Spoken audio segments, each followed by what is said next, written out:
Kızılderili şefleri biraz düşünüldüğünde akla ilk olarak ünlü şef Oturan Boğa gelir.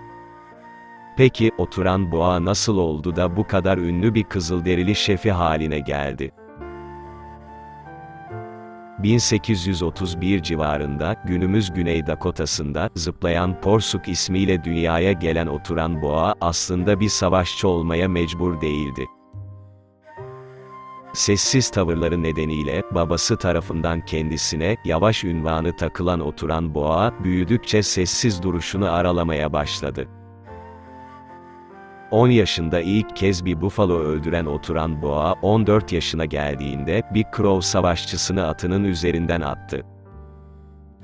Babası, onunla o kadar gurur duydu ki, Yavaş ünvanını, Oturan Boğa olarak değiştirdi. Çok geçmeden Oturan Boğa, Strongheart savaşçı topluluğuna katıldı. 1857'de savaş şefi olarak adlandırıldı ve geniş çapta kutsal bir adam olarak tanındı.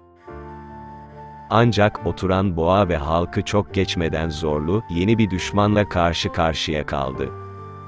Çünkü, beyaz yerleşimciler batıya gelmeye ve yerli kabilelerle çatışmaya başlamıştı. 1863'ten başlayarak, Oturan Boğa ilk kez ABD birlikleriyle savaşmaya başladı. Oturan Boğa, bu duruşun ileride zorluklara yol açacağını kesinlikle anlasa da, inançlarından taviz vermeyi reddetti. Liderlerin çoğu, büyük Shikes koruma alanını oluşturan ve Nebraska ve Wyoming gibi yerlerde Shikes'lara ek toprak sağlama sözü veren, 1868 tarihli Fort Laramie Antlaşması'nı kabul ederken, Oturan Boğa, inatla imzalamayı kabul etmedi. Oturan Boğa'nın güçlü duruşu ona birçok hayran kazandırdı ve hatta, daha önce kimsenin sahip olmadığı bir unvan olan, Lakota Shikes'un en büyük lideri olarak yükselmesine yol açtı. 1874'te, maden arayıcıları, Great Shikes Reservation içindeki kutsal bir nokta olan, Black Hills'de altın keşfettiler.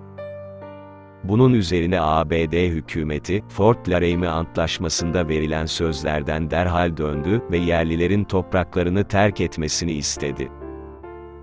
Bu talebi reddeden Oturan Boğa, savaş için hazırlanmaya başladı. ABD güçleri ile Oturan Boğa halkı arasındaki gerilim hızla yoğunlaşırken, Lakota şefi, manevi rehberlik aramaya başladı ve güneş dansı töreni başlatmaya karar verdi. Bu tören sırasında, Oturan Boğa, 36 saat boyunca dans etti.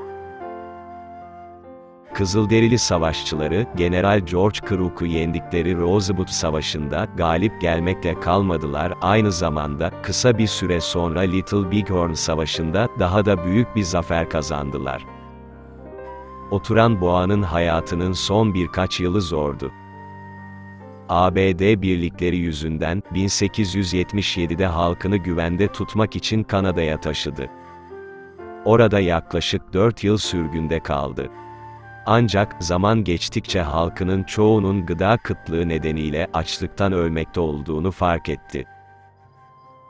Halkının daha fazla acı çektiğini görmek istemeyen Oturan Boğa, 1881'de ABD ordusuna teslim oldu.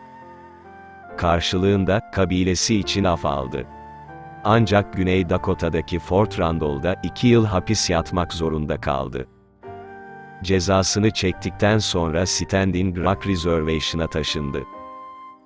En sonunda, Kızılderili çadırına geri dönen Oturan Boğa, 15 Aralık 1890 sabahının erken saatlerinde, polis ekipleri tarafından, bir direniş hareketine katılacağından şüphe duyulduğu için tutuklanmak istendi. Çok geçmeden polislerden biri ateş etti ve Oturan Boğa orada yaşamını yitirdi. Bir asırdan fazla bir süre sonra bile, şefin mirası yaşamaya devam ediyor.